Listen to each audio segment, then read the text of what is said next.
What is up? Good morning. Welcome to week 9. What a disaster week 8 was. For 7 weeks now, I've been hitting you guys with the exact same intro where I cry about injuries and we all lament. And that's kind of the point of the Monday show, not the Tuesday show. But I will take a victory lap this morning, not just for myself, but for Josh Hudson, who you can see on the screen but can't talk yet.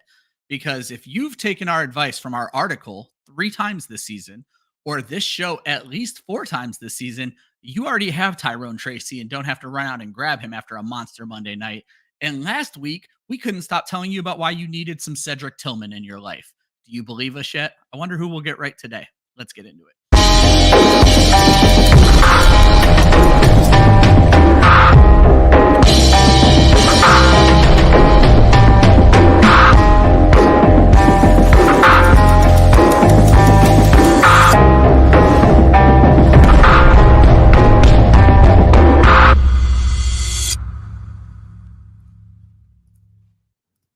Good morning. Happy Tuesday. Welcome to week 9. This is WireTapped, Club Fantasy's weekly waiver wire show. I am your host, Ryan Weisse. With me, as always, Joshua Hudson.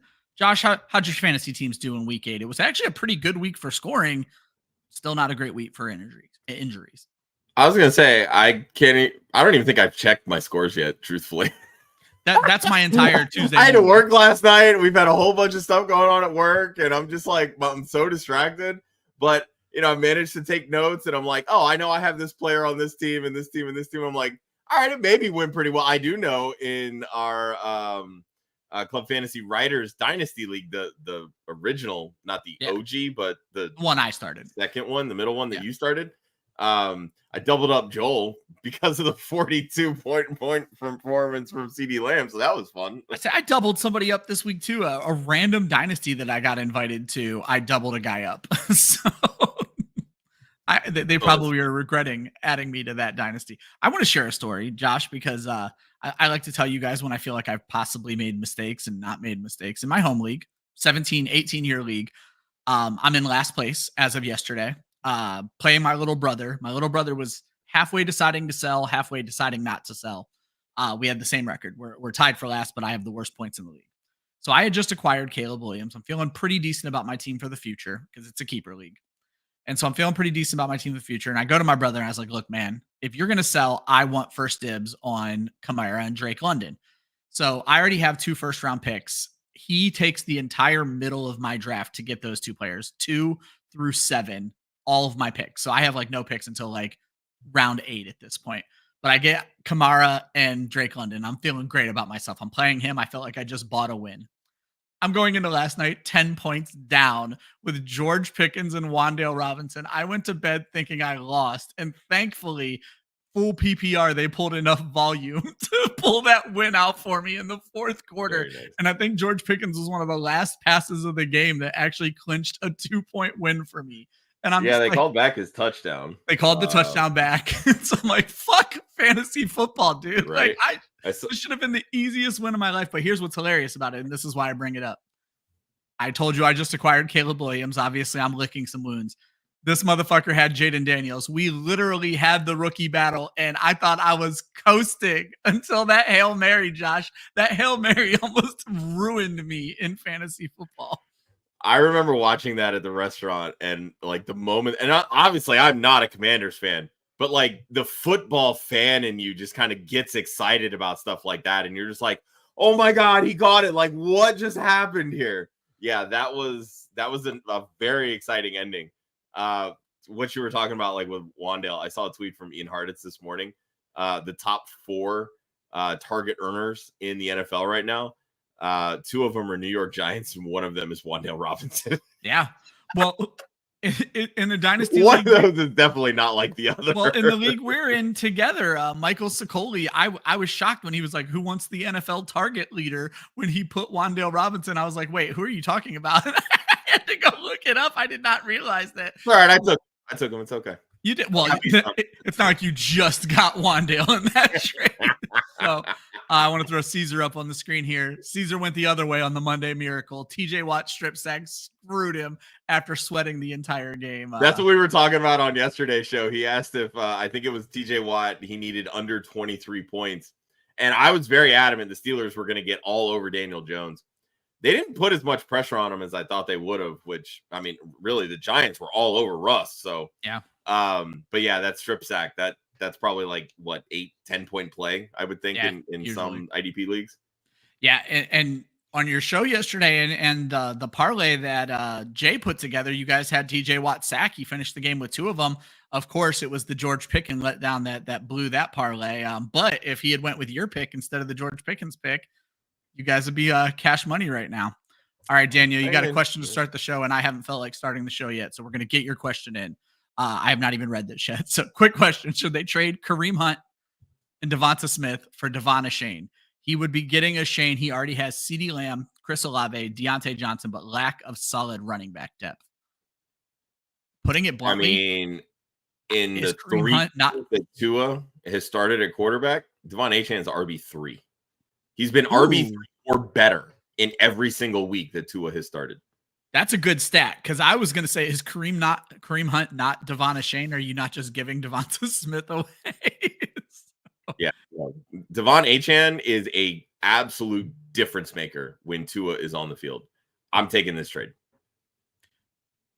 I'll take the trade. I'll throw out there, Josh, though. I would love to see if he would take Deontay or Olave yet. Maybe a Deontay trade rumor, which we're going to talk about a little bit later in the show.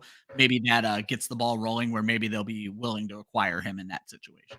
So I would start with Deontay and Olave and try to hold on to Devonta Smith. But yeah, I would definitely, if you can flip Smith for Olave, I like the idea of having Lamb and Smith a lot better than having Lamb and Olave. Yeah, Eagles have had their bye already too, right? So, correct, week 5. Yeah, so, and then Stephen George, 4-point passing touchdown league. He has Anthony Richardson. Yes, move on. He can possibly trade for Dak Prescott, Matt Stafford, Bo Nix, Derek Carr, Geno Smith. He is going to make the playoffs. Who should he target for the playoffs? Well, that's a tough question to start the show with, because I have not remotely started looking at playoff schedule. Well, I do know that Bo Nix has a week 14 bye. Oh, there you go. So if your playoffs are week 14. Well, I mean, most playoffs I would think are shifting 15 now. 15, 16, 17. But if you need a win and in for week 14, that obviously causes some concern. All right, now we got to actually look at schedule. Yeah, I'm looking it up right now. I'm trying to see the weeks here. Oh, of course. I'm on ESPN's upcoming schedule, and it stops at week 15. So that is not the easiest place to find upcoming schedule. So let's see. Initially looking at this list, Nick's would have been my pick, but I also went and looked at Nick's numbers a little bit more in depth this morning, and he's still a little bit more hit or miss, even as of late, than you would normally have wanted. Stafford looks like a new man with his wide receivers back, and they've already had their bye. Where can I get the schedules here? Sorry, guys. This is certainly not the most entertaining. Yeah, right. I mean, look, Geno's going to throw a ton, so that's a plus. Dak's going to throw a ton. That's a plus. Stafford with Cooper Kupp and Puka Nacua obviously is great. Honestly, I would take any of these guys, including Derek Carr, over Anthony Richardson. Yeah, let's be clear on that. You do need to move on. Yeah. And then I'll say, I think I'm probably going to lean Dak. I just skimmed through Stafford's schedule, and it's not great. Dak's is Carolina Panthers in week 15, if you got to play week 1. Tampa Bay, whose defense has been ass, is week 16. And then they do get Philly in week 17. Josh, you guys have certainly come on as of late. So our past defenses look really good. Yeah. But I would certainly, the answer is yes, make a move. Geno is the last guy I would want to take a look at. I don't want to take too much more airtime up on this question so we can start getting into some of the waivers. But let's take a quick look at Geno's schedule, Josh. That would be Green Bay in 15, Minnesota, Chicago. That's kind of touchy. I would probably go Dak, just to give you a definitive answer. I would go Dak Prescott here. Yeah, I mean, it's a rivalry game. Week 17, Dak's going to sling it anyway. So, I mean, you take the yards with the picks at that point if it does come down to that. But plus, yeah, I think as you get into probably Dak. And as you get into the playoffs, you'll probably be able to cut one of your extra wide receivers and pick up a second running or quarterback so you can play the matchups a little bit better. Early start sit question, Josh. Josh Jacobs, JSN, Jordan Addison, Keon Coleman, DeAndre Hopkins. We are benching 2 of these guys, starting 3 of them. You're not benching I'm Josh definitely Jacobs. sitting Addison at this point. Yeah, I think Addison is a sit. If definitely not Jacobs with Malik Willis at quarterback. I can tell you that right now.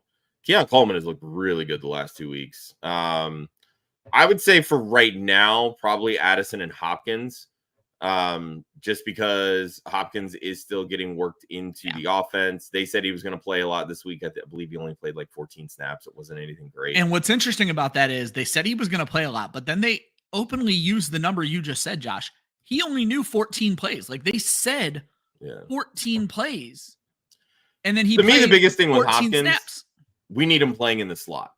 That's what we need him playing in, because that's the role that truly works in this Kansas City offense. And Hopkins has never been a big slot guy.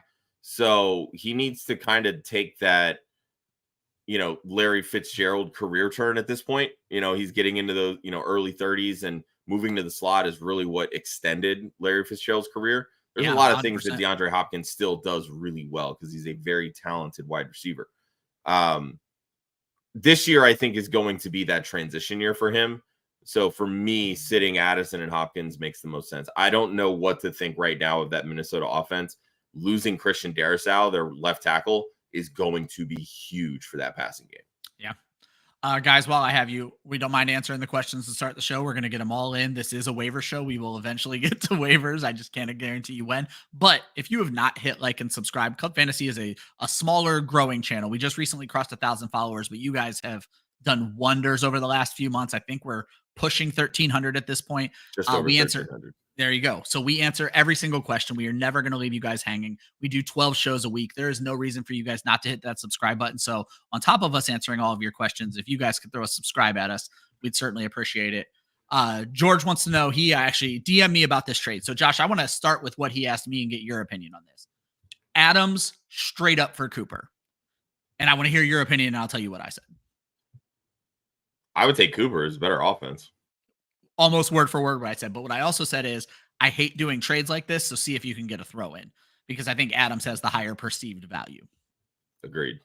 But he did not tell me about this second trade, and I'm making this second trade immediately. Adams and Chase Brown for Higgins and Bigsby. I want the Higgins and Bigsby side of this. I mean, truthfully, I want Bigsby. I would turn around and then trade Higgins. For Amari Cooper? Right? There you go. Do that. But yeah, he did not message me about the second side, and I certainly prefer the second half of that trade. Loaded at wide receiver has the sun god Jalen Waddle. Jalen Waddle does not make you loaded at wide receiver. Chris Olave, Brian Thomas, and DJ Moore. He also has Saquon, JT, Hunt, Tyrone Tracy, and Chubb. You're loaded at running back, my friend. Should they go? He's weak at quarterback. Should they send Chubb and DJ Moore for Hurts? Can you send Chubb and Jalen Waddle for Jalen Hurts? Yes, 1,000%. If this said Chubb and Jalen Waddle, I would say make that trade as quickly as possible. 4 running backs is what you're going to have after this. That's exactly what you want. Plus, it's freeing up a waivers lineup spot for you. Maybe 2 lineup spots if you're going to cut whoever you have at quarterback currently. So 4 running backs with Saquon, JT, Hunt, and Tyrone Tracy. You're in good shape. I don't think you have any bye week conflictions there later on in the season. So you're in really good shape. Try to send Waddle. I would actually rank your current wide receiver situation of who I'm trying to move. Waddle, Olave, and then Josh, if Brian Thomas Jr. can miss 4 weeks, if Big Mac Brad is going for a playoff spot, I might even throw Brian Thomas in before I throw DJ Moore in. I mean, that's definitely fair. I would much prefer to hang on to Brian Thomas. I agree. Just my personal opinion. I don't know. It's so weird. They said 2 to 4 weeks, like immediately after yesterday's recap show. And then Peterson comes in a little bit later during the press conference and called him day to day. And I'm just like, get your freaking story straight, guys. Like, this is ridiculous. I think if anything, it's probably closer to the 2 weeks than the 4 weeks, if that's the information. But again, not a doctor, and I did not stay at a Holiday Inn Express last night, so I'm not going to pretend to be. Yeah. But definitely Waddle. I'm fine moving Olave because I think I would rather have DJ Moore than Chris Olave. But I will say one interesting note that I found. Sunday's game, Olave and Alvin Kamara combined for almost a 60% target share between the two. Okay. Maybe so without Rashid Shaheed, like Olave is going to see the targets. He just doesn't seem to be doing a ton with them, I think is the biggest problem. But Brian Thomas Jr. is the one in that offense. And it became even more clear when Christian Kirk got hurt. So I'm fine sending Chubb. I mean, if somebody wants Chubb, like by all means do it. Yeah. Start with Chubb and Waddle. And then I'm going to agree with Josh here. Pivot to then send the Chubb and DJ Moore. Hang on to Brian Thomas Jr. and Olave. I have to look more into Olave. I think it was more being down on Spencer Rattler, but that's elite target share right there. You don't. Well, and that's going away. Like Derek Carr's coming back, so not really too worried about that. Next question is Pate. Give us a second on this. We're going to talk about wide receivers. I'm going to be honest. We're probably going to talk most about Parker Washington out of this group. Adam Thielen's interesting, especially if Deontay Johnson, but we cover wide receivers a little bit later on the show. But my quick answer to this question, Josh, would be Parker Washington. I like Xavier Legette, truthfully. Okay. I think Parker Washington is a wee bit overrated, personally. I think he's a smaller slot guy. So you were kind of big on him last year. No, not really Washington. When he first blew up, you were the conductor on the train here at Club Fantasy. You may not remember, but I do. Yeah, I was going to say, I don't remember that. But yeah, I know he's had an opportunity to fill in for Christian Kirk this year, and I don't really remember too many big spike weeks there. I think he was like 4 for 30 something this week. There's going to be opportunity, but as we'll talk a little bit later kind of about this Jacksonville situation, I just don't think there's going to be a ton of opportunity for him, truthfully, because I think there's a lot better options ahead of him. There you go. Guys, I see the rest of the questions. We're not ignoring you. I'm just going to get some segments of the show in. We will certainly get to you. So let's get started, Josh. Britt's waiver article dropped this morning. These are the top 5, though she always gives us that bonus pick, so I guess it's top 6. Waiver ads heading into week 9. Number 1, easily Cedric Tillman. I want to point out that was our big guy we talked about in last week's episode, and it was Britt's bonus pick on last week's episode. Xavier Hutchinson out of Houston, they're dealing with those injuries. Parker Washington, Josh, straight from Britt's article, but Britt actually likes a second Jacksonville pass catcher, Brenton Strange. If you want to read up on that one, Josh has some good notes, but go read the article as well. Tyler Algier, and then the bonus is Isaac Horrendo. You do have to eat a bye week there because the 49ers have a week 9 bye. Josh, Cedric Tillman. I'm not even going to say much because your 2 points that you put in here are the reason we've been touting him, and it came to fruition this week.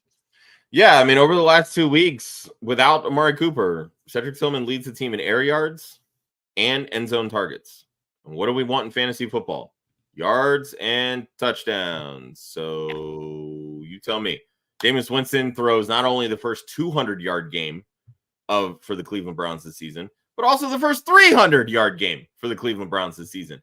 And oh, by the way, he did it without throwing an interception and threw 3 touchdowns. So if you can pick up the guy that is leading this team in end zone targets, kind of think it's going to be a good thing for you. Finished with 28.1 fantasy points this week. Had, I believe it was 18.1 the week before. We've been hammering this point home. This is what we do in the offseason when we work on our projections. One of the biggest things that I do is I look at the scheme. What is the scheme looking to do? This Cleveland Browns offense is going to run the football, and their top 2 targets are the tight end and the X receiver. Last year, for this Cleveland Browns team, it was Amari Cooper and it was David Njoku. Who are they throwing the football to this year? It is David Njoku and the X. With Amari Cooper gone, that X is now Cedric Tillman, and it is live and in color. The last 2 weeks, he has a 24% target share, which actually is second on the team. We'll get to the leader here in a little bit. Yeah, I thought that was very interesting. You have been so good about that lately, where you are recognizing that a scheme favors a person, or more importantly, you've always been good about this, the direct backup, where you know that just because one guy's hurt, it's not necessarily the other starters who are going to get the bonus. It's the guy who's going to come in and fill that exact role in the offense. And you hit the nail on the head with Cedric Tillman. And then Brenton Strange, Josh, I'll be honest, when I read Britt's article, Britt, I love you, I rolled my eyes. I was like, why are we going after a backup tight end? But she makes some good points that you also want to illustrate. Yeah, so, I mean, being an Eagles fan, I'm very familiar with Doug Peterson and the type of scheme that he runs. It's a very bad derivative of the Andy Reid system, but something that he didn't have to work with in Philadelphia during his time there was really good wide receivers. Now, we know he had Alshon Jeffrey at one point, but our leading receiver for a long time was Jordan Matthews, who's been trying to come back into the NFL, converting to a tight end position. So that goes to tell you how inept our wide receiver position was back when Doug Peterson was the head coach. Yeah, he's on the practice Something that squad he for did Carolina. a lot. Something that he did a lot was run 12 personnel with Zach Ertz and Dallas Goedert. Yep. They ran the most 12 personnel. There was one season where they finished with over a 50% share of 12 personnel groupings. Wow. Like absolutely asinine how much 12 personnel they would run. And now they have no wide receivers. And well, here you go. They just lost Christian Kirk, their starting slot receiver, to a broken collarbone for the season. Gabe Davis missed this past week. He's dealing with an injury himself. Brian Thomas Jr. has a chest/rib injury that could be day-to-day, could be out 2 to 4 weeks, depending on who you believe. So with all these wide receiver injuries, what do you think Doug Peterson is going to fall into? Because again, he has a habit of doing this, right? The upside here with Brenton Strange, in my opinion, is the fact that we've seen him fill in for Evan Ingram already this year, and he's been productive. I believe he scored 2 touchdowns out of 3 games or 3 touchdowns out of 3 games or something along those lines. Like, he proved that he can do this. Now, I don't think he's going to be the guy that comes in and commands 8, 9, 10 targets, but if he can get 5 or 6 targets, and one of those is an end zone target that he ends up catching for a touchdown, there's going to be value in that. I mean, we talked about this last week or yesterday, excuse me. I mean, National Tight Ends Day being yesterday or Sunday, every tight end and their mother scored. 18 tight ends scored 10 plus fantasy points this week. Like, that is an asinine number. And I know it's going to come back down to earth. You're probably going to get 5 this week. Do we need to make up fake tight end holidays every week? Is that what it's going to take? I'm saying, and get George Kittle on board. This is how things become a thing. But 3 catches and a touchdown, that's a top 10 week. Yeah. That lies within the realm of possibilities here. Brenton Strange is going to go unclaimed. You probably do not even need to spend any fab on him. But this is what this show is about. We want to talk about players to get you thinking. At the end of the day, you're going to decide what's going to fit your team best. Because if you have a Brock Bowers, if you have David Njoku, Trey McBride, even Travis Kelce, you're not paying attention to Brenton Strange. But if you're in a 14-team league, if you're in a 16-team league, knowing the fact that Doug Peterson loves running 12 personnel and knows how to run 12 personnel and is down potentially 3 of his top wide receivers, 12 personnel will come into play, and you need to know Brenton Strange.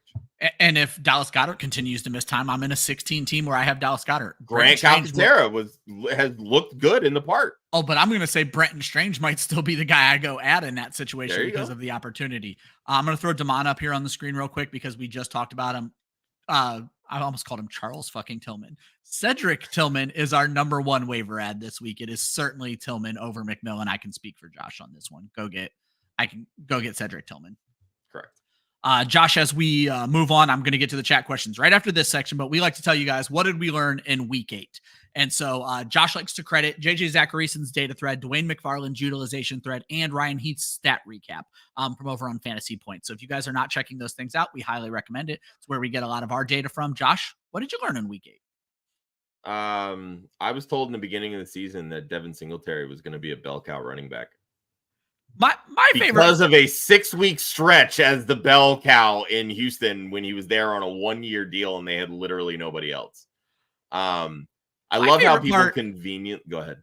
My favorite part is that everyone kept saying he's the coach's guy. Like the coach didn't also draft Tyrone Tracy. Well, but also too, the coach and the GM, who that's his guy, they had an opportunity to go get him last year and let Saquon walk. Chose to hang on to Saquon and not bring in Trace or Singletary, even on a cheap 1-year deal that he ultimately signed in Houston, and decided not to. So, like, this is why it was a very cheap 3-year deal anyway. I think it was like 3 for 14, 19, maybe something along those lines. But like these types of like running back contracts, they can easily get out of them. When you draft a potential replacement, that guy is officially on notice, plain and simple. So I remember, I don't want to say getting into an argument, but like one of our mock draft show guests, and I was in the chat, they were talking about, they were on their high horse about Devin Singletary. I was like, do we not remember this guy is not that great at football? Like, he really isn't. He's never had a 1,000-yard season. Yeah. He's a very average running back. Guess what happens when you're an average running back? It's easy to be replaced. And Tyrone Tracy just averaged over 7 yards a carry against the Steelers. Not to mention, I think that's his third game of over 5 yards per carry. When we were sitting here watching Devin Singletary bang his head against the wall at 3.8. I believe he's had over 100 rushing yards in the last 3 games. Yeah. Or something or 3 of the last 4 or something along those lines. But like, Tyrone Tracy is doing the damn thing. He had 20 carries yesterday to 2 for Devin Singletary. This is Tyrone Tracy's job. Caesar feeling the burn right now. Got Tracy's in a deep dynasty and then dropped him for a defense. That's such a Ryan move. Well, Caesar, let me throw a bigger burn at you. This dude was the highest Tyrone Tracy tout in the preseason. Josh, I went and checked my roster today. I have him on one team. Do you know how mad I am right now? I'm like, what did I waste my picks on? And Josh, you already know what I wasted my picks on. One of them is working out. One is Spencer Rattler. The other is Jordan fucking Travis, who has been on IR this entire fucking season. Man, I was gonna say I have Tyrone Tracy in a lot of dynasty leagues. That's mostly where I'm invested in him. But yeah, so we're feeling the burn on Devin Singletary, Tyrone Tracy. Josh, you got another point here. Yeah. Remember when we used to bag on the Washington Commanders and their pass defense because they were averaging like giving up 3 receiving touchdowns a game? Since week 4, they allow the second fewest fantasy points to wide receivers. So I'm going to give a shout out to Football Guys, your company, Ryan, because the tools that they have where you're actually able to better sort, from week to week, right? So you can look at stats from over, 2 weeks, 3 weeks, 4 weeks, 5 weeks, whatever it is. And you can say, hey, what's the average points against since week 6? You can sort all that. Yep. Looking at it from a scope, like what the site that you play on, whether it's Sleeper, ESPN, Yahoo, NFL, CBS, etc. They take those numbers over the full season. They're not giving you over the last 4 weeks, 5 weeks, 6 weeks, 8 weeks, whatever. It's how this team looks over the full season. Washington over the full season, I believe, allows the 8th most still to wide receivers. And it's because they were so bad that first month of the season. Well, this is what happens when you bring in a new scheme, coordinator, coach, etc. It takes a little bit of time to get going. Just look at Philadelphia. Our defense was fucking terrible the first month of the season. Right now, we're like first or second in every single major category since over the last 3 weeks. Things turn around. Okay. This is what Washington has done. Yeah. Washington is not the gimme matchup for wide receivers that they once were. So keep that in the back of your mind, because they have a lot of matchups because they don't have a bye week until week 14. So they're going to be facing a lot of really good wide receivers. So just keep that little nugget back there for you. Josh, I'm looking at it right now at quarterback. Over the last 4 games, Washington gives up the second fewest points and only 171 yards per game. I mean, we talked about how great of a matchup it was for Caleb Williams, right? And Caleb Williams has been on fire the last few weeks. Yep. He had 134 passing yards, I believe. Yeah. Like they held him in check. Most disgusting game I've ever. I was very invested in that game. As I said, a big Caleb Williams guy, was playing Jaden Daniels. I straight up at halftime was like, I cannot believe I've just wasted the last hour of my life watching this game. It was atrocious. Yeah, it was really bad. But you know what? All bad things tend to end pretty well. So, Yeah. It had the happy ending. The ending was a little different than the start. This is true.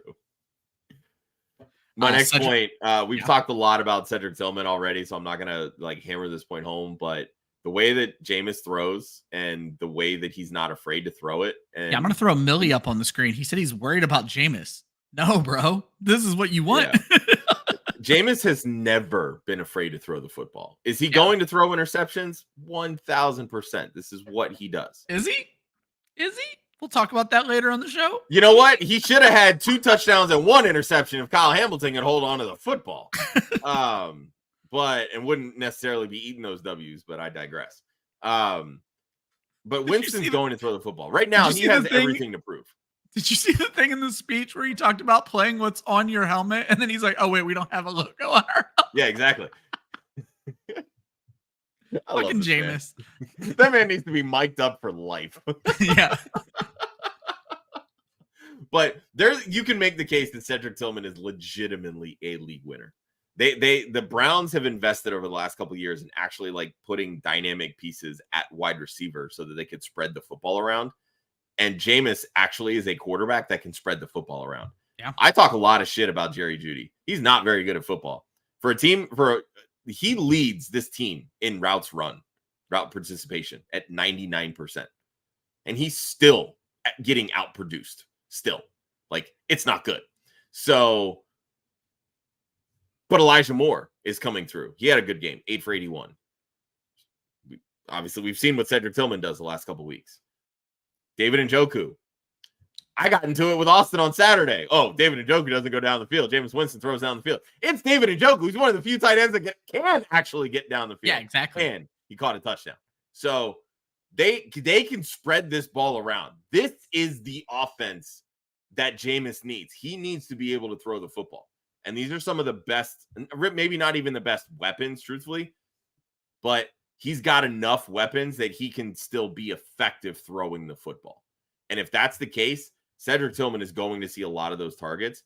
If he is still available on your waiver wire, blow every ounce of fab you have left.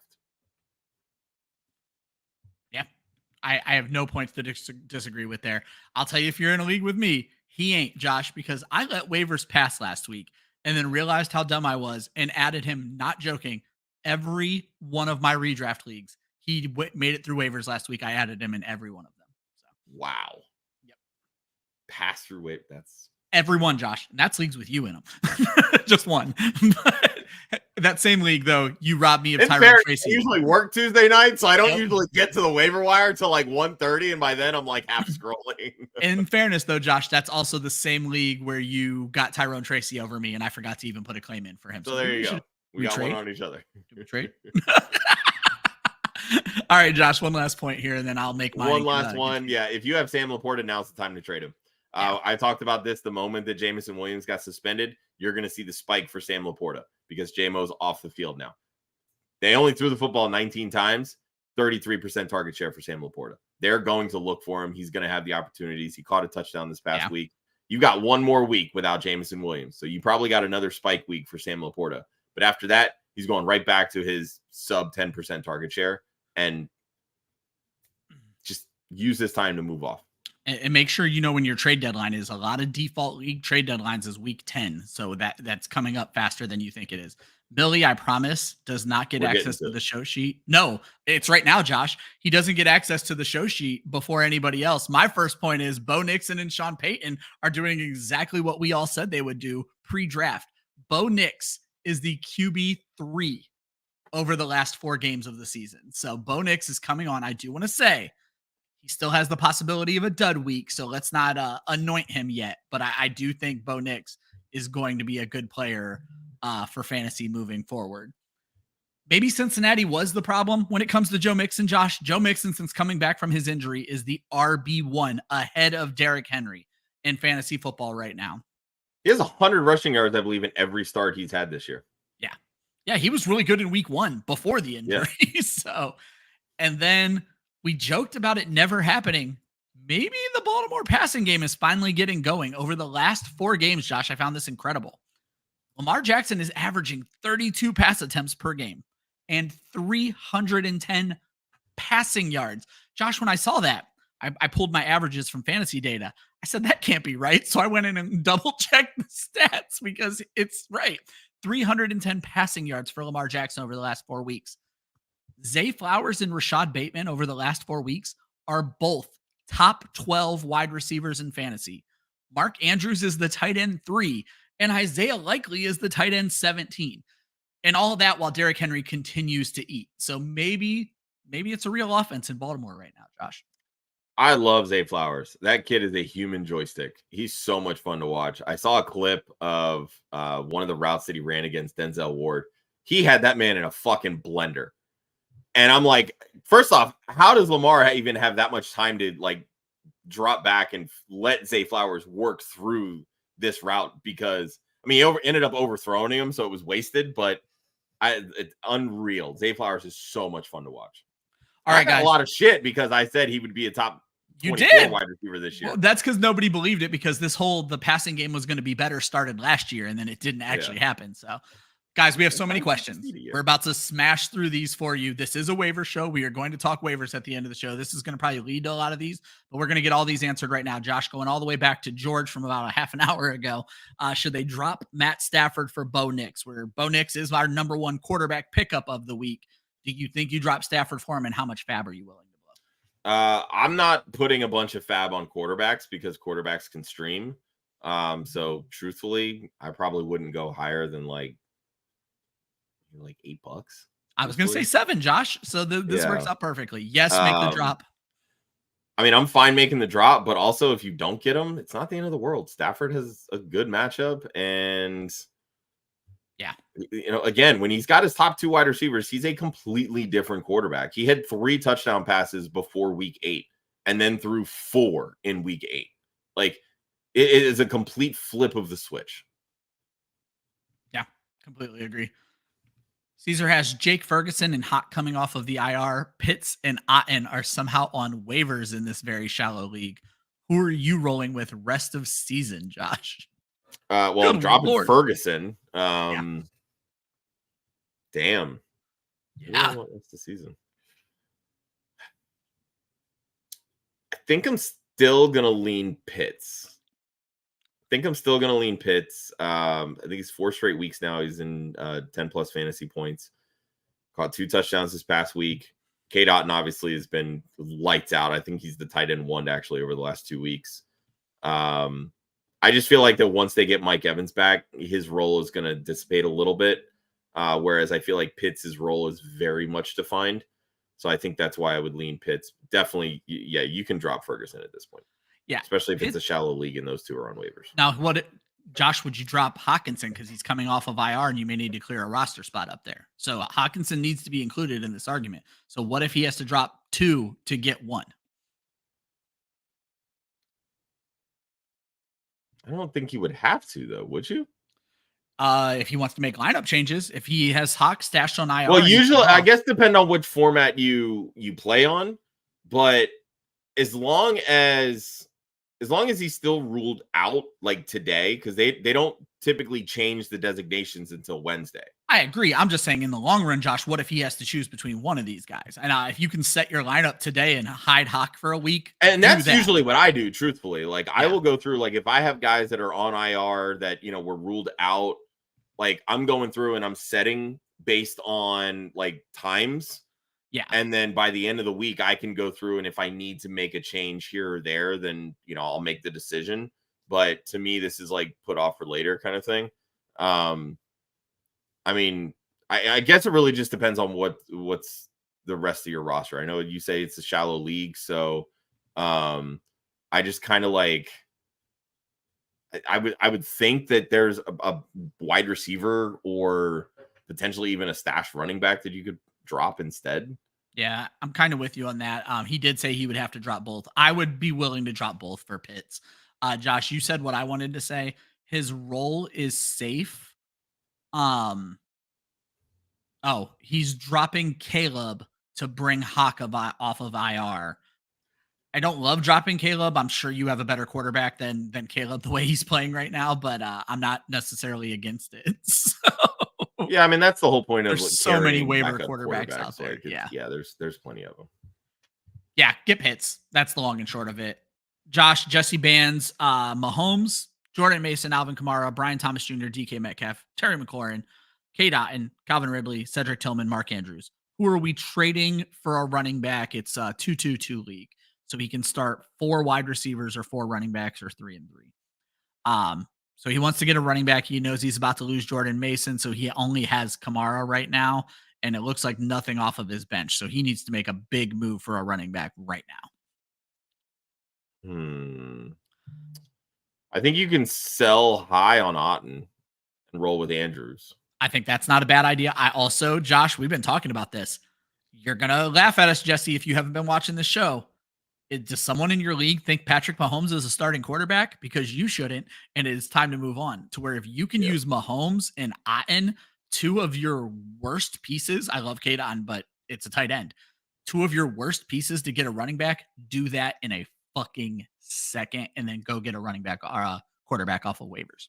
Yeah, I also think that you might potentially, every league is different. People will overreact about certain things, but maybe try to sell high on Calvin Ridley after this week. I mean, he had 146 yards, 10 catches. So, he's going to show high in the stat sheets and everything. I think that offense is truthfully just so bad that there's not going to be a ton of sustainability there. But I mean, if you can rid yourself of Ridley, like you said, I mean, I think to me, Otten is the trade piece because you have Andrews and Andrews is playing well and that Baltimore passing attack is working.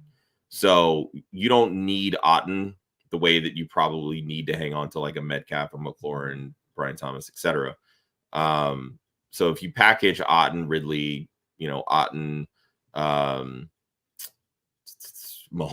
any of those guys, like that would kind of be the route that I would want to take there, especially because Thomas Jr.'s hurt. Metcalf is dealing with a knee injury. Kamara is dealing with a broken hand. Mason's dealing with a shoulder injury. There's a lot of things that can really go wrong with this lineup. So I think just kind of making incremental moves like that can help.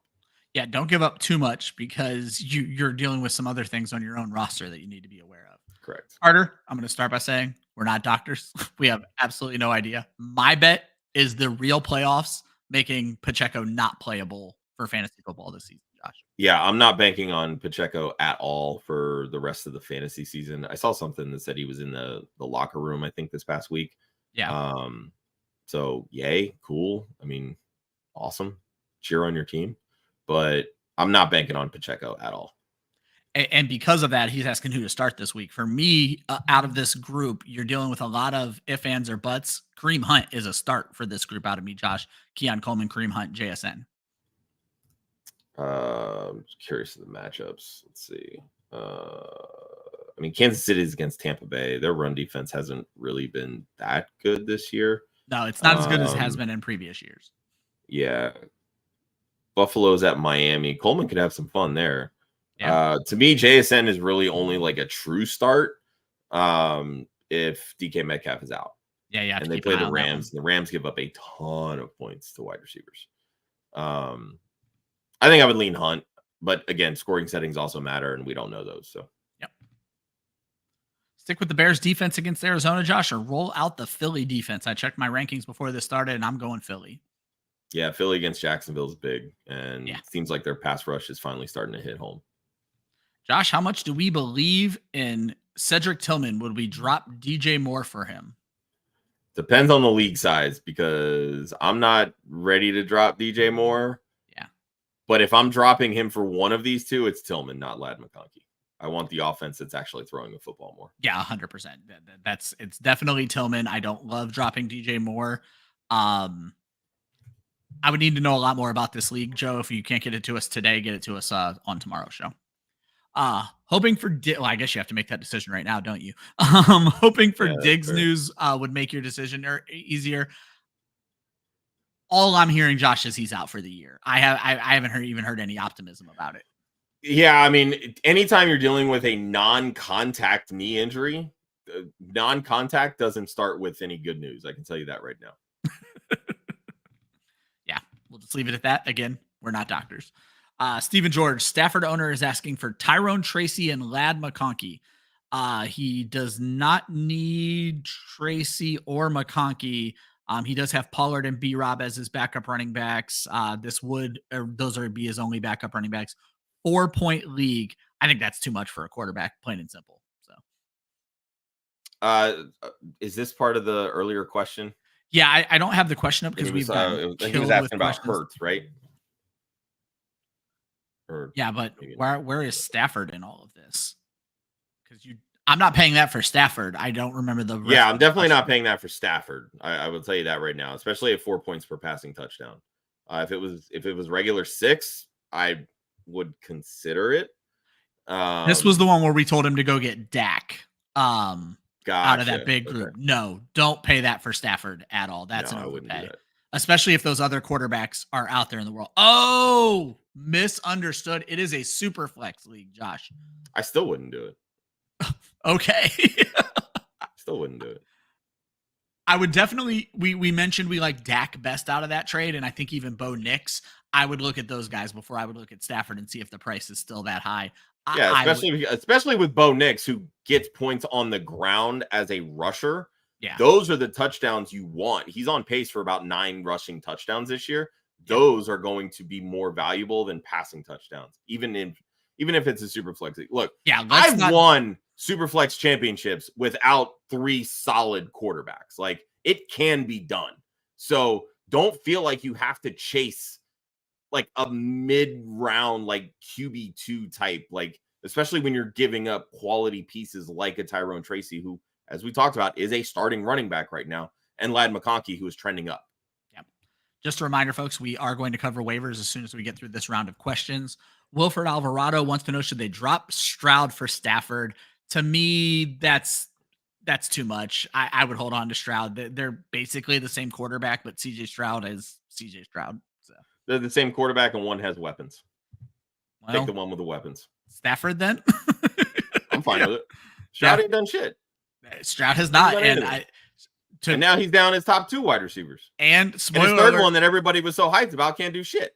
He's on our drop list for the show later on today, so you'll hear more about that towards the end of the show. Who should they move Amon-Ra for? The Jefferson owner won't budge, but they were debating for A.J. Brown. They would rather have A.J. Brown and Nico than Amon-Ra and Nico. I mean, we're just talking Amon-Ra versus A.J. Brown. I'd rather have Amon-Ra.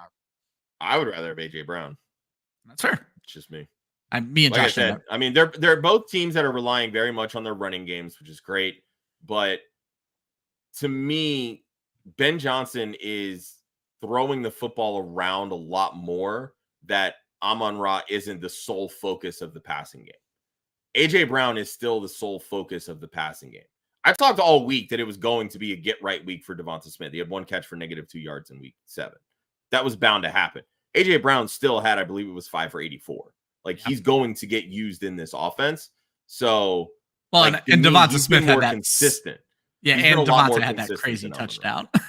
Yeah, exactly. I mean, without that, over the shoulder type catch there, Devonta Smith has a pretty average day as well. So, or if that goes to A.J. Brown.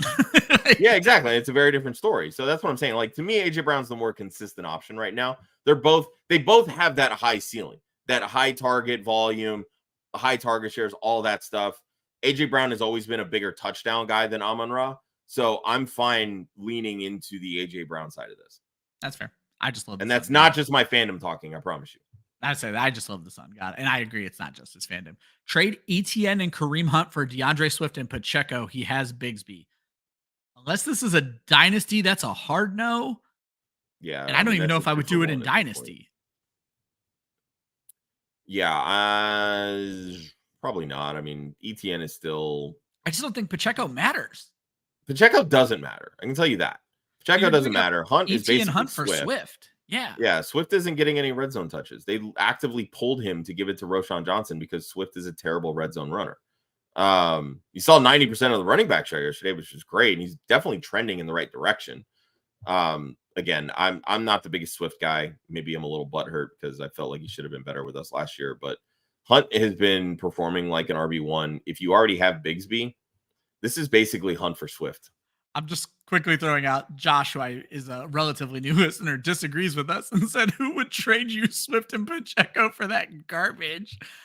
I like Hunt. I don't know where this Hunt negativity is coming from in the chat all of a sudden. He's playing well. He's playing well. So, and Colby kind of chimes in. He just doesn't know when Pacheco's coming back. That's my thing, is Pacheco's a non-starter in this trade for me. If I could get someone other, if you could get someone other than Pacheco, it's more interesting. Josh says he still won this week with no DK and Nico Collins. Hey, there you go.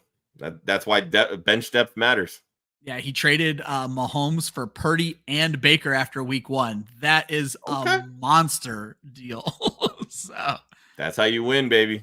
Yeah, Millie Mills says, speaking of Keon Coleman, looks more comfortable playing against the CB2, possibly a flex option over Jaden Reed this week. I think we almost have to agree with that, Josh. Jaden Reed, since Romeo Dobbs threw his temper tantrum, Jaden Reed is kind of taking a back seat. Well, and it's what we've really been talking about with this Packers passing game literally all season and into the offseason. It's like there's a lot of pieces there that we like, especially from an individual perspective, but there's not anybody on this team that has greater than a 19% target share. They're just not seeing consistent volume. So it's very much a week-to-week gamble on who's going to do what.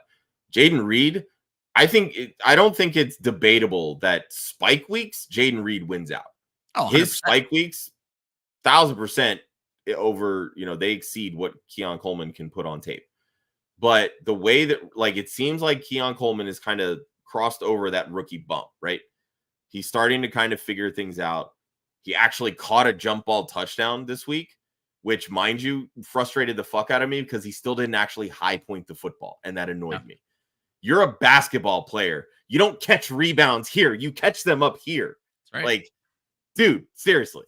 But yeah, I mean, I'm fine with it. I mean, it sucks because the moment that you end up sitting Jaden Reed, that's when it's going to pop for 30 fantasy points. So it seems like Keon Coleman might be going that same route.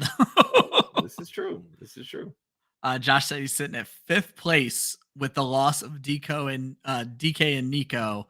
Wants to know, should they trade one of the big wide receivers for a stud running back? I would need to know who we're talking about.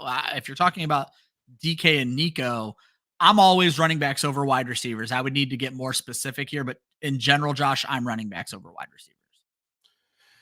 Yeah, especially this year.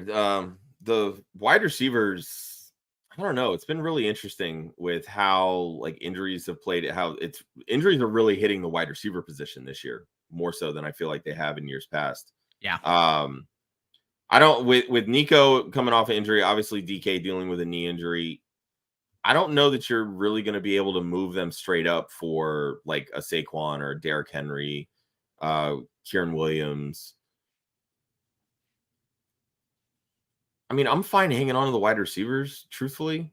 Yeah. I think you can probably make some little moves here and there for running backs. I mean, Tyrone Tracy might be able to get something, especially in this concussion protocol right now. Yeah, because he's in concussion protocol, right? So now his value is a little depressed as a result of that. But yeah, it's I'm kind of one of those. I tend to make more smaller moves in season versus going for the jugular with the big moves. The big moves I like to make in the beginning of the season because I like to flex on people.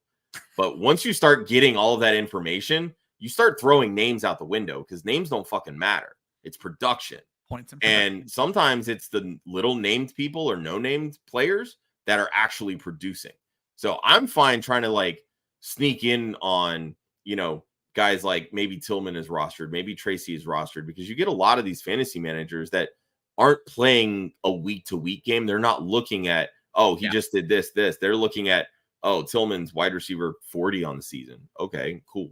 Or Tyrone Tracy's RB 21 on the season. And I'm just throwing these numbers out because I don't have them in front of me. But this is kind of the logic that a lot of fantasy managers use. They're looking at overall scope, which is why when I was talking about defensive metrics, you want to group it over what have you done for me over the last, 3, 4, 5 weeks. Shrink that sample size because that is a lot more indicative versus what the team has done over the full 8 weeks so far. Yep. Same thing with the players. We got Firefighter over on Twitch. Come join the party on YouTube. We'd appreciate the sub. But regardless, 4 trade offers for TJ Hockenson this week. God, I love fantasy football. Everybody, you wrote him on your IR for 8 weeks. Now everybody wants him. Should they trade him for the best offer or keep him? Laporta has been a dud. Josh thinks you should trade Laporta. You should trade Sam Laporta. And he's not wrong. Go trade Sam Laporta and use that 33% target share and no Jameson Williams to your advantage. Yep. That's 100% what you should do. That's what it comes down to. I'm not going to argue that point whatsoever. And then finally, we're going to get into some waivers after this. I'll get to any questions I missed. Outside of Amari Cooper and T. Higgins, who should they be targeting for Adams and Chase Brown? And Josh, I want to bring up a name that's come up a lot. Nico Collins is about to come off the IR in week 10. That might not be a bad guy to go after, seeing what else you could get with him. It appears Amon-Ra St. Brown has disappointed a lot of managers, so maybe you should go after Amon-Ra St. Brown. I was going to say, I mean, if you have if the Amon-Ra St. Brown fantasy manager is a little bit frustrated, again, these are the types of things that you want to take advantage of, right? Like, I know a lot of people tend to frown on like advanced metrics and all of these different types of things, but like, snap percent, route participation, target. Oh, he already has Amon-Ra and Nico on that team. Oh, okay. There you go. Well, maybe you should be looking. No, I'm just kidding. Yeah. Damn. You really need to make a deal. I guess you're going after running back, say, not wide receiver. I wouldn't freak out too much. Maybe start going after some of these stud running backs. Kamara's right. Like try to flip a Monra for a Kieran Williams or a Derrick Henry or Saquon I'm saying even Barkley if he wants to go the Devontae and Chase Brown, I feel like Kamara's disappointed managers over the last couple of weeks. I feel like Kenneth Walker, maybe. I don't know. He had that really good stretch in there. Obviously, I'm an advocate of getting David Montgomery. I told you, motherfuckers, Josh Jacobs would start scoring touchdowns. So, yeah, go after these guys. Snag, we're going to get into the waivers real quick, but I don't need a lot of time to analyze your question. Yes, do that immediately. Cedric Tillman is our number one waiver priority for the week. Josh, let's talk some waivers. I love you guys. We love the questions. Keep them coming in. Josh, we got the top quarterback picks of the week, and I want to throw something that you said earlier, combine it with something that Britt says in her article. Britt did not include a quarterback in her article this week because there are so many. And Josh, when I was putting this list together, I was shocked at how many are viable quarterbacks are out there in 50% of leagues. And as you pointed out, because there are so many, do not spend a lot of fab on these guys. So we have Bo Nix. I included bye weeks for you guys because some of them have upcoming bye weeks. So Bo Nix, week 14 bye. Jameis Winston, week 10 bye. Russell Wilson on bye this week. Matt Stafford already had his bye. Sam Darnold already had his bye. Malik Willis, if there's going to be an injury, it's a week 10 bye. So that's a 1 week rental. Justin Herbert already had his bye. Joe Flacco, there's some talks. Week 14 bye for the Colts, Josh. So who do you want to talk about at quarterback? I mean, it's got to be Bo Nix, right? Like we've been talking about him for the past month. Excuse me. Straight up, he's performing, and it's all about what he's able to do on the ground. Like he's getting you close to a 6-point floor right out of the gate just on rushing alone. So that in and of itself provides a lot of value. We talked about how the Panthers were a great matchup for running backs, and then he goes and throws 3 touchdowns against them. He's clicking in this offense. Hold on, I'm just going to quickly throw this question up. I literally just read the list if you didn't hear it, but we're going to talk a lot about Bo Nix and Jameis Winston. Those are going to be our top waiver ads for the week. But you also want to look for, you can't get Russell Wilson because of the bye weeks. Matt Stafford, Sam Darnold out there in far too many leagues, but don't also be against grabbing his direct backup, Malik Willis. But Josh, keep going. I'm sorry. Yeah, I mean, Bo Nix has averaged almost 22 fantasy points per game over the last month. Like you said, Ryan, he's QB3. There's no reason the QB3 should be on waivers. And he's a top 10 quarterback overall in the season. So these are guys that don't need to be on waivers. I mean, even if you have a quality starting quarterback, it's worth it just to, if you've got like a deep end, running back or wide receiver, preferably wide receiver that you're just stashing, drop him for Bo Nix. Start making trade offers because, like I said, people love name value. So if you've got, I don't know, Kirk Cousins, he's playing, right? People know the name Kirk Cousins. Been in the league for 30 fucking years. Move off of Kirk Cousins and his 4 touchdown performance and 8 touchdowns against Tampa Bay. Write it out with Bo Nix because now you can move Kirk Cousins and get a position player, which either enhances your starting lineup or strengthens your bench more than what, having Bo Nix on the roster will do. Because when his week 14 bye comes up, guess what? You can pick up a streaming option on waivers. And Ryan's been picking them pretty well lately. Yeah.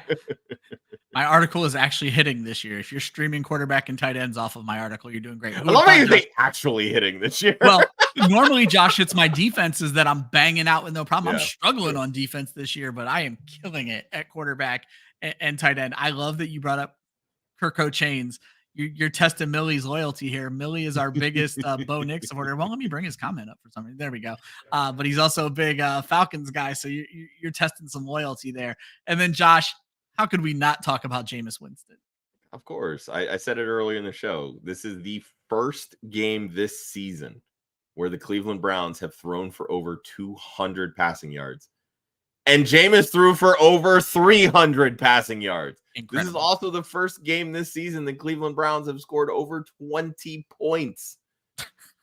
They've had the key to unlocking this offense on their roster all freaking season, and they had to wait for an injury because they're too stubborn to admit that they fucked up with the Deshaun Watson deal. Jameis Winston is here to save the Cleveland Browns season, and I don't say that lightly. And I'm not wearing orange because of that, I promise. But here's what I love about this, okay? If Nick Chubb gets going, now pass-happy Jameis Winston has a running game behind him. Imagine how much more effective he's going to be as a passer. Yeah. And we know he's not afraid to throw the football.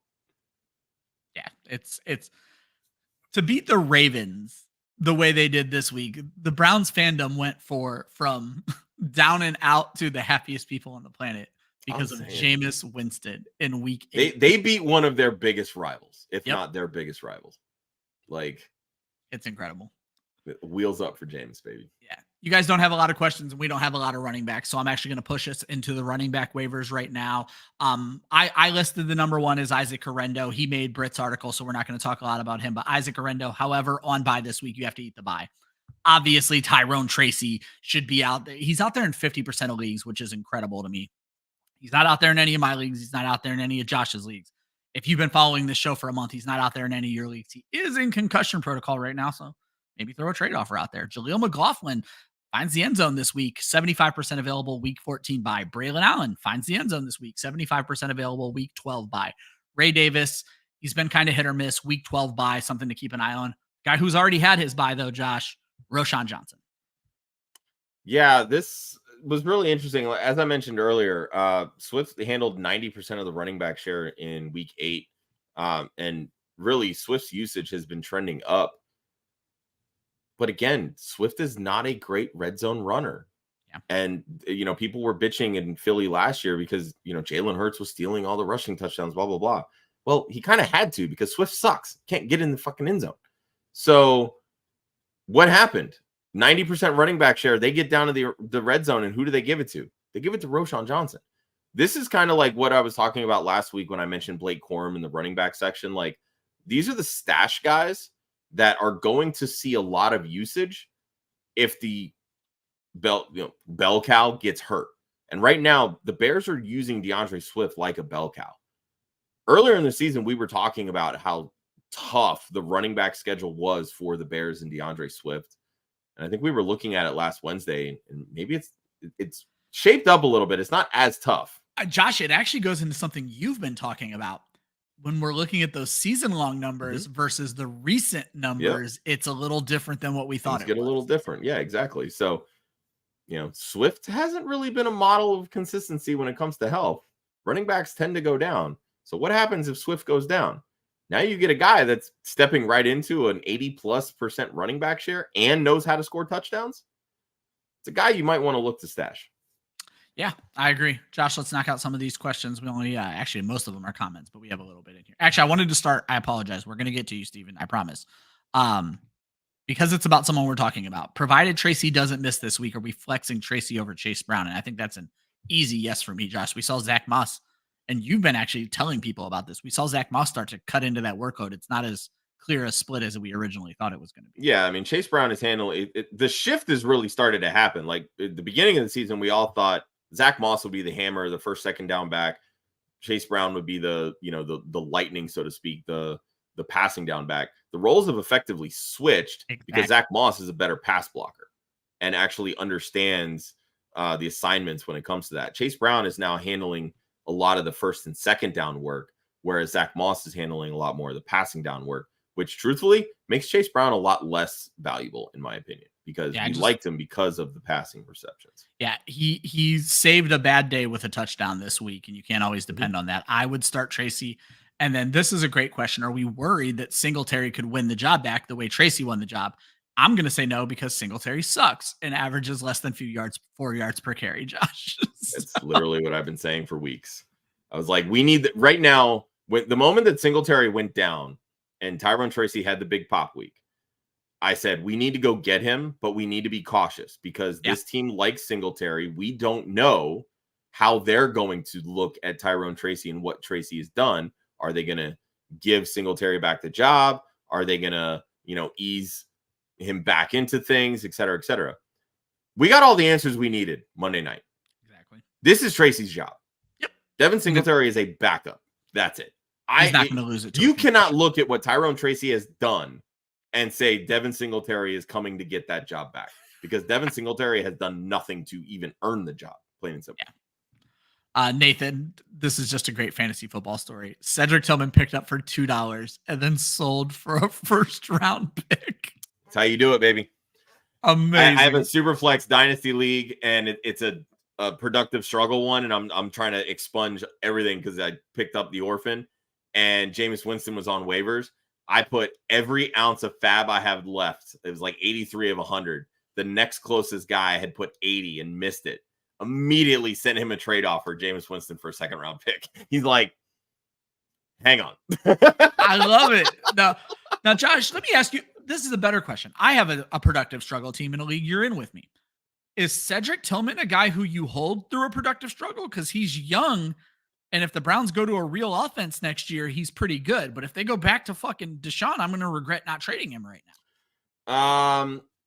I think it's okay to test the waters. Yeah. Like if somebody's going to throw you a first-round pick, a late first, I would trade him. Because at the end of the day, those first rounders, especially in a super flex league, are going to be a lot more valuable than, a third-round rookie that, you're hoping becomes something. Because again, I mean, you can't bank on Jameis being a starter there next year. You don't know. Maybe the rookie they draft sucks because it's Cleveland.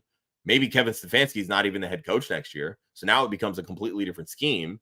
Maybe they refuse to eat their mistake and it's fucking Deshaun again.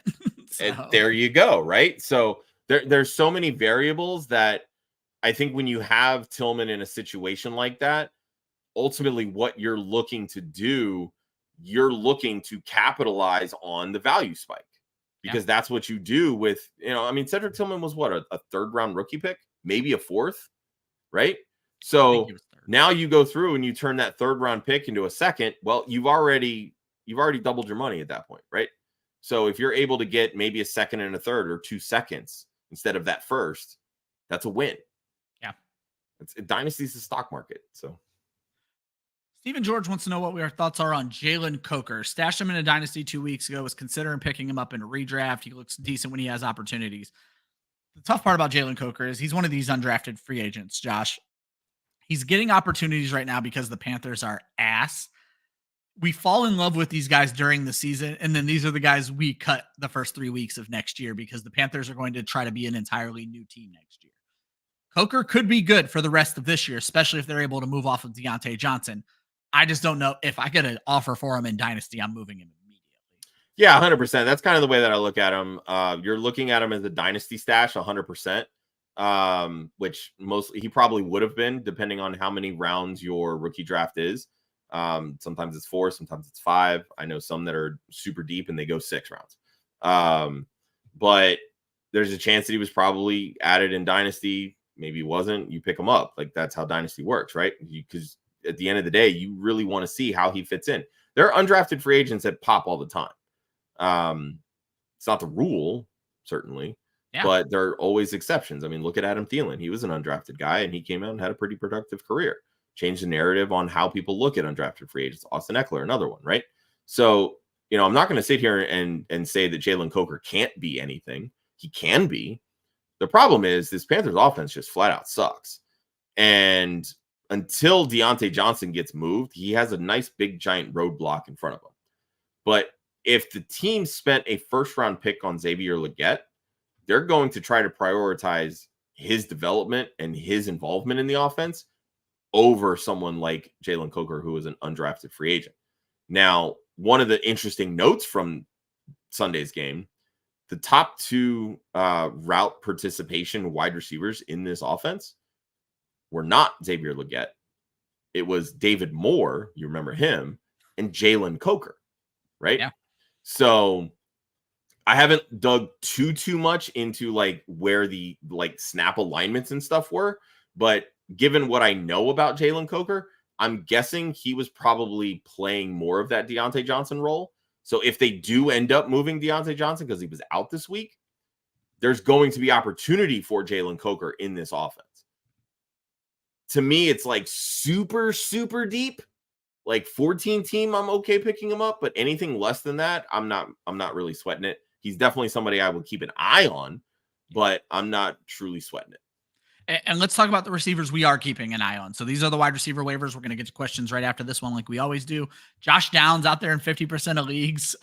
Hilarious. I don't remember which one of our group chats it's in, Josh, but when he caught that first touchdown from Anthony Richardson, we were all surprised Anthony Richardson knew how to do that. And then he catches a second later on in the game. Cedric Tillman, obviously the guy you're looking for. Jerry Jeudy out there in 50%. Elijah Moore out there in 95% of leagues. Browns wide receivers do have a week 10 bye, so remember that going into next week. Jalen Tolbert had a little bit of a bounce back week. He's out there in 70% of leagues. Michael Wilson had a good week, 85% of leagues. Does have a week 11 bye. Speaking of the Panthers, while we didn't include Coker, we did include Leggett week 11 bye. Gabe Davis, Josh, I had to throw his name on here. We'll talk about him a little bit, I guess. But Parker Washington might be the better pick up there. Who knows what's going on with that team? I read Gabe Davis may end up being out till week 10 anyway, and they have a week 12 bye.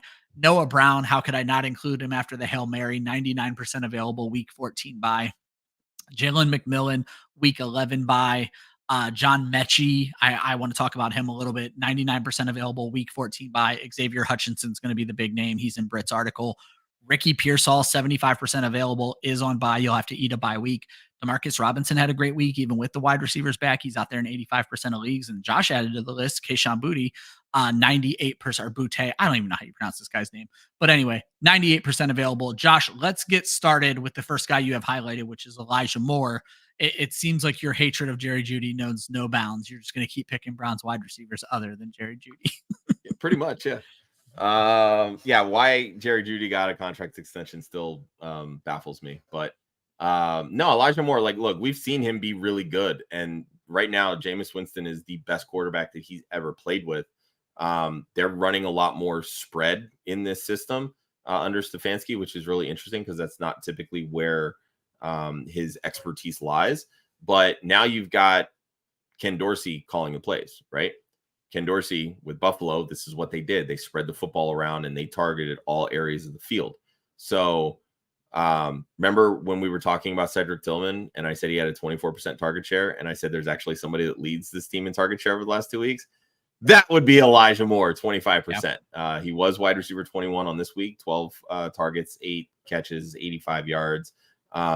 So this, I think, is going to be a situation where, because Cleveland opened things up and people saw Jerry Jeudy actually have a decent game, they're going to be like, oh, I know Jerry Jeudy. He's in line for a whole lot of stuff. And as I mentioned, Jerry Jeudy does lead this team in route percentage over the last couple of weeks. Slide in. Spend your fab on Elijah Moore. Let Jerry Jeudy be someone else's problem. I'm in a waiver wire, or I'm in a wide receiver problem in one of my leagues, and Elijah Moore is a waiver claim I have in right now. I did it before the show. I mean, prioritize Cedric Tillman. That's the guy you want, but it's definitely Elijah Moore over Jerry Jeudy for me. At the end of the day, Jerry Judy's not doing anything different than he's ever done at any point in his career. The same consistency is still not producing quality fantasy points. Yeah. At a certain point, people, they tell you who they are. It's okay to believe them. I love that every year you and I do a show where a random thing becomes the motto. It used to be backup running backs are supposed to be more efficient. This show is when they tell you who they are, believe them. Josh, is Jalen McMillan only going to matter when Mike Evans is out? I'm not 100% sure. This is the really tricky one for me, because while he had a 90% route participation this week without Evans and Godwin, only about 33% of that was out of the slot. And that was kind of that role that everybody thought that he would run, would be sort of that like third wide receiver, be in the slot. When Godwin moved on, he would kind of shift over to that, but he plays like an outside receiver. So I think, to me, this is going to be a situation where if Sterling Shepard ends up missing more time because he hurt his hamstring in this game, and he was the one that played predominantly out of the slot, which really was the Chris Godwin role in this offense. Exactly. You want McMillan to slide into that role because that's going to be the productive role. The problem is Trey Palmer exists, and Trey Palmer is a slot receiver. They even got Raheem Jarrett involved this week, who's also an outside receiver, right? So, and that's the thing with Baker Mayfield. Baker's not afraid to throw the football around the field. He He wants whoever's open. He don't give a shit what your number is or what name is on the back of that jersey. He wants you open. If you can get open, he's going to throw you the football. What Jalen McMillan needs to figure out how to do is catch the fucking football, because he dropped a touchdown pass in this game. But again, he also looks like Baker looks for McMillan in the end zone. And he had, I believe it was a 33% end zone share of targets in this game. So again, those are pluses, all working in his favor. So as long as Evans is out, I think McMillan is going to be a priority piece here in this offense. What I question is how much of a priority it becomes once Mike Evans returns. Yeah. Okay. Josh, we got to talk about the Houston wide receivers, because I think the world is going to go after Xavier Hutchinson, and I'm not dissing Britt or anything like that. I don't think it's a bad move. But I think Xavier Hutchinson, we've been talking a lot about roles, plays a lot of the Nico Collins role. When Stephon Diggs went out in this game, Josh, I'm not going to tell you a smile didn't come across my face when I kept hearing the name John Mechie. This is a guy who Club Fantasy's been a fan of for a long time. We were ready to give up on him. All of a sudden, Josh, I went and looked it up. 4 targets, and I'm 90% sure they all came after Diggs left the game, and then you found an even better stat. Yeah, John Mechie had a 44% targets per route run in week 8. That is a huge number. So basically saying when he's on the field, they're targeting him. And that was kind of the role that we all anticipated for Tank Dell, who, by the way, has really shit the bed over the last 3 weeks and not been the, oh, this is the true wide receiver 1 on the Texans. That crowd got quiet real quick. I look, we love John Mechie here. This is kind of like there was trade talks in the beginning of the season around John Mechie when they brought in Diggs. So it's very unsurprising that once Diggs goes out, that's the role that he ultimately slides into. I actually saw trade talk articles about John Mechie last week, Josh, where I cannot remember the team they were talking about, but they said, is the blah, blah, blah's answer at wide receiver hidden on the Texans depth chart? And I'm like, and you know what? It could very well be, but obviously with the anticipation of the Diggs news coming out that it's probably more serious than we want it to be. Yeah. This is going to open up a lot of opportunities for John Mechie, and he can show the type of receiver that second round pick, right? Well, he was a late round pick, he was a second round pick. Yeah, I was gonna say I thought they spent a second on him. Yeah, they spent a pretty early round pick on him. He was a very talented college wide receiver. Got hurt and then had cancer. I think it was leukemia. Yeah. Millie said he was a part of that Dell crowd, but he dropped his ass 3 weeks ago. That's how you get back at him. Exactly. You say, "Fuck off, bitch." I love it.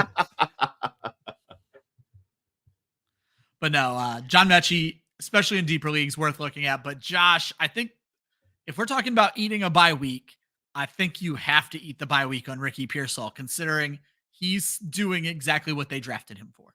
Yeah, I mean, we talked about, because Brandon Ayuk was coming up on 5th-year option, potential free agency, they were drafting Pearsall a year early to basically have Brandon Ayuk's replacement. Well, then they ended up working out the contract, so it's like, okay, well, maybe Pearsall just kind of slides into that, Jawan Jennings, like wide receiver role, etc. But he is an outside receiver. Well, now Brandon Ayuk suffered an ACL, MCL injury. He's out for this season, probably going to miss half of next season. Well, last 2 weeks, which happened to be the first 2 games that Ricky Pearsall has played, he's seen a 16% target share, which isn't really a lot. But when you look at the San Francisco offense, that's really good because they don't throw a ton. They're a running football team. Yeah. Brock Purdy's looking his way, which is good. Deebo Samuel's been in and out dealing with injuries. Yep. We know the way that this team looks right now, the highest target share earner right now is George Kittle. Everything kind of falls to the wayside from that. But if Deebo continues to struggle with these injuries, illness, whatever it may be, Ricky Pearsall is going to get some run, and he's going to have an opportunity over the last half of the season to really show why he was a first-round pick and why San Francisco believes he can be a fit and a piece in this offense. And then finally, Josh, another LSU wide receiver coming good in the NFL. Yeah, I mean, I'm not necessarily coming good, but over the last 3 weeks, he's had over 80% snap share. He led New England in routes run. By the way, everyone. Yeah, he's led New England in routes run this week. The biggest thing that I saw this, I believe it was the London game when New England was playing Jacksonville.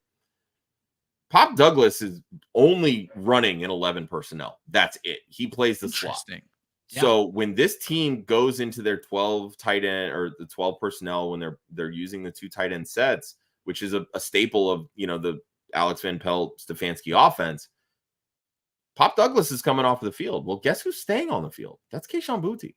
So as long as Jacoby Brissett's not the quarterback, I like Boutte as a quality, deep stash. Like, this is somebody I want to pay attention to because Drake May actually throws the football. Again, deeper option, a name to know. He's getting some run, and he's a good wide receiver. A lot of the reason why he fell in the NFL draft 2 years ago was because of maturity and attitude concerns. And some of that has kind of started to pop up a little bit in this season because he's not seeing the targets, and the motherfucker's on the field running routes and getting open. Yeah. But a lot of it is Jacoby Brissett has not been a good quarterback. Certainly. Now you've got Drake May, who's actually playing well. He's dealing with a concussion right now. So we're not 100% sure if we're going to get him for week 9. But if we're able to get him for week 10 and beyond, I think Boutte can have some value potentially as a flex if this passing offense gets going. All right. Guys, I'm going to break this down for you how we're going to do this because I want to end the show in 10 minutes. So we are going to answer questions. We are going to break down tight ends and defenses, and then we will end the show quickly answering questions. So if I don't get your question in this round, get it in before the end of the show, and that's how we're ending the show. Josh, Joe Ortiz reminded me about his question. He has Diggs, DJ Moore, J-Mo, Worthy, Devonta Smith. It's an 8-man league. He's 6-2. He has to cut a wide receiver to add Tillman or Ladd McConkey. Okay. This is why he said he needs the Diggs news. Yeah, that would make sense. I'm going to say something crazy, though, Josh. Diggs is good. Don't get me wrong. And he is about 60 points better than DJ Moore in PPR leagues. If you have to make this decision tonight, I think I would gamble on Diggs being out for the year just based on everything I've heard. I would still cut Diggs to go get Tillman versus cutting DJ Moore. And if Diggs ends up coming back in 3 weeks, it fucking sucks, but it's not the worst thing in the world. Here's a not different scenario. Okay. What if you drop J-Mo? It's an 8-team league, and are you That's what I'm playing him saying. in an 8 like person to me, league? in an 8-team, like I'm not even sweating J-Mo. Truthfully, like he hasn't had any level of consistency since week 2. He's suspended another week, and he's the ultimate boomer bust guy that typically dooms 8-man leagues. And I think he can start 3, Josh, in an 8-man. J-Mo's the wide receiver 46. That's your drop, 100%. Yeah. Josh is right here. So for me, you're starting Smith, you're starting DJ Moore, you're starting obviously Diggs, but I'm going to leave him out for the injury for right now. So now Worthy becomes your boom bust guy. Yeah. Who is seeing over a 25% target share right now as really the wide receiver 1 until DeAndre Hopkins sort of gets up to speed. So I don't think you need 2 boomer bust guys. Yeah, so I'm fine dropping the one that right now isn't seeing the target share. Yeah, and then maybe you get the Diggs news later on, and maybe Ladd makes it through waivers, and you can make that trade and end up, or that drop and end up with both of them. Well, even then, I mean, if you find Diggs and obviously ends up missing the season or extended period of time or whatever, it's an 8-man league. I'm sure there's going to be more wide. There's going to be someone on waivers you want. Exactly. Yeah. Josh, I think both of us would much rather have Adams. That's just who we are as people now. So. Can I answer neither? Yes. I feel like George Adams over Waddle. George has been trying to trade Adams this entire show, and we are just not helping him. He says he likes both. Yeah, we do as well. We just love Tillman, plain and simple. Sport Dog. It's an 8-team super flex, Josh. He has Jordan Love injured.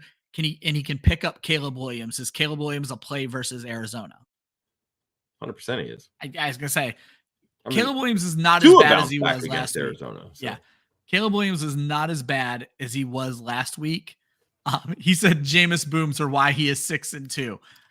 I mean, look, I get it, but again, when was the last time you got a win because of a JMO boom? Like, yeah, don't hold on to those past wins for too long, my friend. That's the best thing I can tell you. All right, Josh, tight ends and defense. I'm just gonna list them all together. So we're gonna talk about tight ends and defense here, Josh. We'll talk about the guys we want to talk about and go from there. So let's start with, there's only 3 tight ends on the list right now, guys. Remember, we only pick players who are available in more than 50% of leagues. Hunter Henry is a must-add, though he does have a week 14 bye.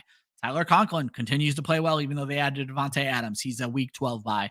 Dalton Schultz is an interesting one because he has been on and off my cut list. But if everybody keeps getting hurt, and I have a feeling that's what we're going to talk about week 14 bye. Defenses, I only mention teams who have good matchups in the upcoming week because you should be streaming your defense. I am shocked at how many good matchups there are out there right now. Defense, the Texans got the Jets. The Bills have Miami. The Bears have Arizona. The Browns have the Chargers. The Eagles have Jacksonville. Eagles shot up my list. The Saints have Carolina. Saints have played well even despite shit on offense. The Bengals have Las Vegas. Now, these next three scare me because they're bad defenses and good matchups. The Bengals have been terrible this year, but they get the Raiders. The Commanders have been terrible this year. Don't get it twisted. They've been a good real defense, not a great fantasy defense. But they do have the Giants. And the Patriots have not been good. They have Tennessee. You are gambling if you take any of those three. Look at the guys at the head of the list. Josh, obviously, defenses, they're looking for matchups. What do we make of Dalton Schultz right now, Josh, on a team that needs targets? He's been getting the targets, hasn't done a lot with them, looked a little bit better this week. Yeah, he's basically the steady spoke in the wheel, right? Like he's just the guy that's going to go out there. He's going to, kind of do the yeoman's work and be unsexy doing it. Yeah. It's kind of one of those, like, to me, he's a bye week fill-in guy. But with all these injuries, losing Nico, what are you going to do? Stephon Diggs, Tank Dell not doing shit, relying on some very unproven young guys. CJ Stroud might be looking for the reliable targets, and those reliable targets are going to be Joe Mixon and Dalton Schultz. So even with that higher target volume, you might be able to fall into a 7 for 70 week or a 7 for 50 week, right? Like, that's 12 fantasy points. That's what you want from a streaming tight end. Maybe he throws in a touchdown, but the way the season's gone, probably not. All right, guys. We call this segment Mayday Mayday. These are the guys that you spent fab on earlier in the season or you wasted a draft pick on, and it's time to admit when you're wrong. First name on the list. He almost fell below 95%, Josh, which is what I asked for. He's at 95.2 right now. Patrick Mahomes, QB 18 this week. Everybody's like, he finally had a good week. It was not a good week, folks. It was a bad week. It's time to move on. Josh, if you're ready to move on from Patrick Mahomes, it might be time to move on from CJ Stroud. He has been very average this season, 95% rostered. He is the QB 14 on the season, averaging basically the same amount of points as Patrick Mahomes. This is a very quarterback heavy list. You guys have done great at every other position, but man, do we literally want to just hold on to these quarterbacks? Josh, I almost read your comment for Anthony Richardson because I'm trying to talk and read at the same time.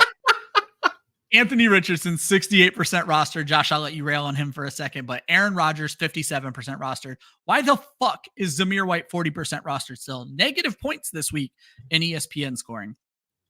Keenan Allen, I know it sounds like blasphemy coming out of my mouth. He's had one good game. And speaking of one good game, Christian Watson, one good game. We are holding on to these wide receivers who are averaging fewer than 8 fantasy points per game because they had one good game.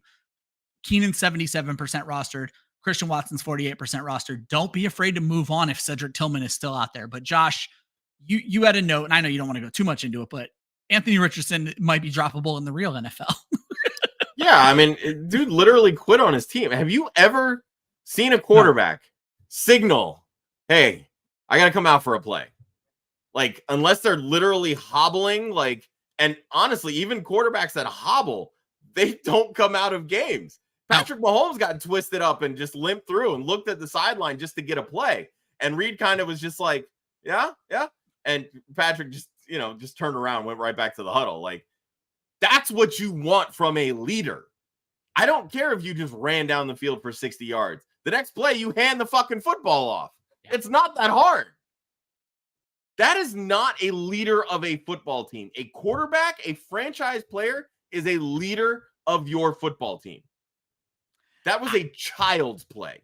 And that is what that move was. And the coach said, we'll see, when asked about who the starting quarterback is this week. And look, so the Joe coach Flacco ain't trying to come out of the game. I was just going to say, Joe Flacco will kill to get into the game. He ain't trying to come out of a game. And real quick on CJ Stroud. Yeah. I've been saying this for a couple of weeks. The Texans are basically morphing him into a game manager quarterback. They're running the football with Joe Mixon. It is okay to consider dropping CJ Stroud right now. Yep. And we're not talking dynasty, folks. We are talking straight up redraft where quarterbacks are not the investment that you think they are. Josh, the things I have listed that we are watching for in week 9. Can CJ Stroud get it done with no wide receivers? Baker Mayfield proved himself in week 8. A lot of people, opinions changed on Baker Mayfield after week 8. Can CJ Stroud do the same? The game plan says probably not. Do the Bills shut down Tua and the Dolphins again? Go look at that Tua stat line before injury against the Bills. It ain't pretty. Do the Carolina Panthers let it ride with Bryce Young? And a second Carolina Panthers question, Josh. Does Deontay Johnson get traded? We're going to come back to that one. Also, Josh just added, does Miles Sanders get traded? So I'm going to come back. I'm going to let you talk about that one. Which Caleb Williams shows up? I do think he's playable against Arizona, but last week was certainly disappointing. Does Jameis Winston throw an interception? This is what I was talking about earlier, Josh. Jameis Winston is the only quarterback in the NFL right now with more than 40 attempts and 0 interceptions thrown, which is the least Jameis Winston stat in the history of football. Does Anthony Richardson get benched? Can Kyron Williams make it 11 straight regular season games with a touchdown? Do the Giants finally make that change at quarterback, or do they just keep wasting Malik Neighbors and Wan'Dale Robinson? After last week, is Marvin Harrison Jr. finally unlocked? We saw a second good game from him. And how quickly does TJ Hawkinson get up to speed? But Josh, let's end it with the Carolina Panthers. 1, do you think Bryce Young is the starter? 2, do you think either of these stars get traded, including your baby, Deontay Johnson? Well, I think at this point, you have to stick with Bryce Young. You just kind of have to let it ride out. If he loses, guess what? You're going to be in a position to draft one of these quarterbacks coming out. Maybe it's Cam Ward, maybe it's Shedeur Sanders, maybe it's Quinn Ewers, whatever, Carson Beck, whoever it is that you feel is going to fit best in that offense with this team, that's who you end up going with, because it probably isn't going to be Bryce Young. That said, if you trade Deontay Johnson, you trade Miles Sanders, you're trading what's going to help him be good. But at the end of the day, right now, draft picks are what is going to help the Carolina Panthers get better and get out of this hole, because they wasted so much draft capital and talent that they traded away to invest in Bryce Young. And it hasn't worked out because you traded everything that would have helped make him good. Who are the best fits for Deontay Johnson? I mean, all the teams. It's Tampa, and it's in your division. Yep. That's going to be the hard part. So I really don't know if Deontay Johnson is going to get traded. Miles Sanders, on the other hand, you've already made it clear who your heir apparent at running back is. It's Jonathan Brooks, and Chuba Hubbard has looked really good. But what I found really interesting, they were basically using Miles Sanders as a fucking wide receiver. He had 7 catches in this game. Yep. Dallas should be calling. I mean, seriously. Yeah, because I promise you, Dalvin Cook ain't the answer. Yeah, Zeke saving his day with a touchdown this week ain't the answer either. Like, you guys got to make some moves there. I find this interesting from Steven. The Chargers, they already have a Deontay Johnson clone in Ladd McConkey. Yeah, they love Ladd McConkey. They just need a healthy Quentin Johnson. That's what they need. Yeah, the Tampa Bay makes the most sense. I'm running through teams in my head. I don't know who else would make a move for Deontay right now, but someone has to. Houston, maybe, but I mean, I don't know that they want to give anything up. I think to me that would depend on how serious the Stephon Diggs injury is. Like if they get some clarification, the next couple of days, they could. But again, like those to me, they're 2 very different wide receivers. But Deontay would, I think, fit pretty well with that Stephon Diggs role. Yeah. And truthfully, a Mechie for Deontay Johnson swap. That's a great idea. That's a really good deal for everyone involved, except for Jalen Coker mentioned earlier in the show. He's the only one who gets hurt in that trade. All right, Josh, last question of the show. Tyler Sperry wants to know, will we play Dell, Coleman, Tillman, or Bateman? For me, this is Tillman all day. Oh, God, yes. It's not even close. You're going Tillman. You could probably consider dropping Tank Dell at this point, Tyler. Just throwing that out there. Firefighter, because you rode with us the whole show. Now you'll be the last question. Stafford or Goff for the week 14, and there is the playoffs, and Lamar has a 14 bye. I dropped all of my schedule stuff, but for me, I'm looking at it right now. Let me see. I feel like it's probably Goff just because of the consistency of play and the weapons at his disposal. Not that Stafford doesn't have great weapons. We just haven't seen great Stafford. Well, Jared Goff is at home to the Packers on Thursday night.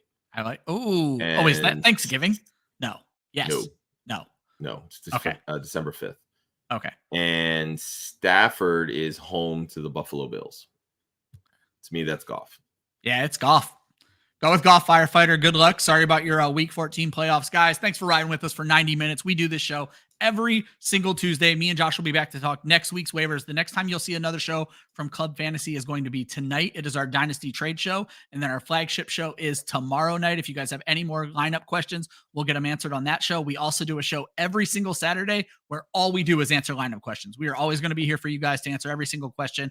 Hope you guys have a great Tuesday. Get those waiver claims in. Hopefully you win. Go get Cedric Tillman. He's going to win you your league.